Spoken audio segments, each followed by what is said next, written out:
எல்லாருக்கும் வணக்கம். நான் ஆனந்த் பாலா. நம்ம இன்னைக்கு பார்க்க போறது பார்த்தீங்கன்னா, ரஷ்யாவோட மிகப்பெரிய ஒரு விமானத்த, அதாவது ஏர் ஃபோர்ஸ் விமானத்த வந்து கடத்துறதுக்கு இப்போ வந்து மிகப்பெரிய ஒரு பிளானிங் நடந்திருக்குங்கிறாங்க. அதுல யார் யார் கலந்துருக்காங்கன்னு பார்த்தீங்கன்னா, உக்ரைனும், அதாவது யுகேயும். இவங்க 2 பேரோட உளவுத்துறையும் வந்து இதுல வந்து ஈடுபட்டிருக்காங்க அப்படிங்கிற மாரி வந்து குற்றம் சாட்டியிருக்காங்க ரஷ்யா.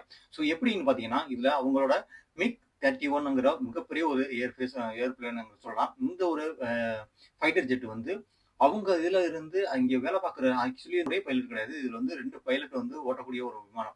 இந்த விமானத்த வந்து அதாவது நீங்க வந்து அதுல இருக்கிறதுக்கான மெயின் ரீசனே வந்து பார்த்தீங்கன்னாக்க, இதுல உள்ள ஹிங்ஸ் மிசைல்ன்னு சொல்லிட்டு மிக முக்கியமான ஒரு மிசைல்ன்னு சொல்லுவாங்க. இந்த மிசைல் தான் இப்ப அ உக்ரைன்ல உள்ள மிக முக்கியமான இடங்கள வந்து ஃபுல்லா காலி பண்ணிட்டு வருதுன்னு சொல்லலாம். அப்படி உள்ள இந்த ஒரு மிசைலுக்காண்டியே வந்து இந்த ஒரு மைக் 31ங்கிற ஏரோப்ளேனோட கடத்திட்டு வந்துருங்க அப்படிங்கிற மாரி வந்து இந்த ஃபைட்டர் ஜெட்டோட அதுல ஒர்க் பண்றவங்கள வந்து பிரெயின் வாஷ் பண்ணியிருக்காங்க அப்படிங்கிற மாதிரி சொல்றாங்க. இந்த பிரெயின் வாஷ் பண்ணும்போது, நீ இதை பண்ணுனீங்கன்னா உங்களுக்கான நாங்க வந்து பார்த்தீங்கன்னாக்கா யுஎஸ்ல $3 மில்லியன் வந்து நாங்க உங்களுக்கு தருவோம். அது மட்டும் இல்லாம உங்களுக்கு வந்து அதாவது வெஸ்டர்ன் கண்ட்ரியோட சிட்டிசன்ஷிப்பும் நான் உங்களுக்கு தருவோம் அப்படிங்கிற மாதிரி வந்து இதுல வந்து ஆஃபர் கொடுத்துருக்காங்க என்று சொல்றாங்க.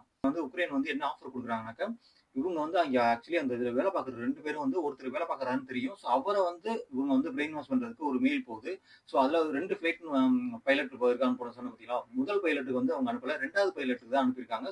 2வது பைலட் வந்து பார்த்தீங்கன்னா, அவங்களுக்கு வந்து இந்த மெயில் போயிருக்கு. மெயில் போனோனே இமிடியேட்டா அவர் என்ன பண்ணாருன்னா, இது வந்து அவருக்கு ரொம்ப நாள் வந்து இவங்களுக்கு வந்து பயிற்சி குடுத்துருக்காங்க அப்படிங்கிற மாரி சொல்றாங்க. அவர பிரெயின் வாஷ் பண்ணும்போதே இவங்க என்ன பண்றாங்கன்னா, இமிடியேட்டா போயிட்டு அங்கே உள்ள பைலட் என்ன பண்றாங்கன்னா, இமிடியேட்டா அங்கே உள்ள எஃப்எஸ்பி அப்படிங்கிற ஒரு அங்கே உள்ள ஒரு உளவுத்துறைக்கு வந்து அத வந்து கம்யூனிகேட் பண்றாங்க. கம்யூனிகேட் பண்ண உடனே ஏன்னா, இப்ப அவங்க யாரோ வந்து ஒரு அன்னவுன் இமெயில் வருதுனாக்கா, அந்த இமெயில வந்து இவங்க உடனே அங்க உள்ள ஹையர் அத்தாரிட்டிஸோ இல்ல ஒரு ஹையர் பொசிஷன்ல உள்ளவங்களுக்கு வந்து அவங்க இன்ஃபர்மேஷன் குடுக்கணும். இதுதான் வந்து இந்த பைலட் வந்து பண்ணியிருக்காங்க. ஏன்னா, இமிடியேட்டா அவங்க விலை போயிறாம. இமிடியேட்டா விலை போயிருந்தாலும் அவங்க வந்து நமக்கு தெரியும் ரஷ்யாவோட உளவுத்துறை எப்படின்னு. அவங்க வந்து அதனால வந்து அவர் என்ன பண்ணிட்டாருன்னா, இமிடியேட்டா அந்த அவங்களுக்கு அதாவது உக்ரைனுக்கு வந்து சாயாம, இவங்க இமிடியேட்டா வந்து அவங்களோட உளவுத்துறைக்கு வந்து இன்ஃபார்ம் பண்ணிடுறாங்க. உளவுத்துறையும் இவரும் வந்து மட்டுமே வந்து இதுல வந்து இன்வால்வ் ஆகி, அவங்க என்ன சொல்றாங்களோ நீ அப்படியே பண்ணுங்க அப்படிங்கிற மாரி வந்து ரஷ்யாவோட உளவுத்துறை சொல்லுது. அப்படி சொல்லும்போதே இவங்க ஃபுல்லா வந்து உள்ள போறாங்க. போயிட்டு அதுக்குன்னு ஒரு பர்ட்டிகுலர் ஒரு இடத்த வந்து ஃபிக்ஸ் பண்றாங்க. ஃபிக்ஸ் பண்ணி நாங்க இந்த இடத்துக்கு வர்றோம். நீங்க வந்துருங்க அப்படின்னு சொன்னோனே, இமிடியேட்டா அங்கே போறாங்க. போகும்போதே வந்து உக்ரைனோட உளவுத்துறை வந்து ஓகே. இப்ப இது வந்து அவங்களுக்கு தெரிஞ்சு போச்சு அப்படின்னு சொன்னோனே, அவங்க வராம விட்டுறாங்க. ஃபைனலா வந்து உங்களோட டேட்டா எல்லாமே வந்து கலெக்ட் பண்ண போறாங்க. யாரு? ரஷ்யா. இந்த டேட்டாவுல எல்லாத்தையும் வந்து பார்த்தீங்கன்னா, இப்ப அவங்க உள்ளங்க வந்து வெளியில விட்டுருக்காங்க. யார் யார் எப்படி கம்யூனிகேஷன் பண்ணாங்க, மெயில் எப்படி இருந்துச்சு. இதெல்லாம் வந்து அவங்க என்ன குற்றம் சாட்டுறாங்கனாக்கா, இதுல வந்து யுகேயோட உளவுத்துறையும், அதாவது உக்ரைனோட உளவுத்துறையும் சேர்ந்து தான் எங்களோட விமானத்த கடத்துறதுக்கு வந்து அவங்க ட்ரை பண்ணியிருக்காங்க.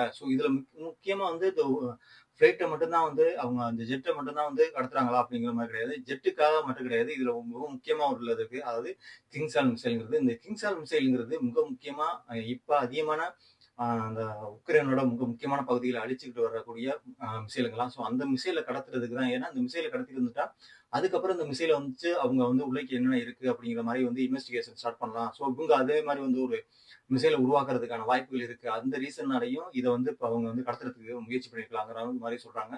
இதுதான் வந்து இந்த ஒரு விஷயத்துல நடந்தது.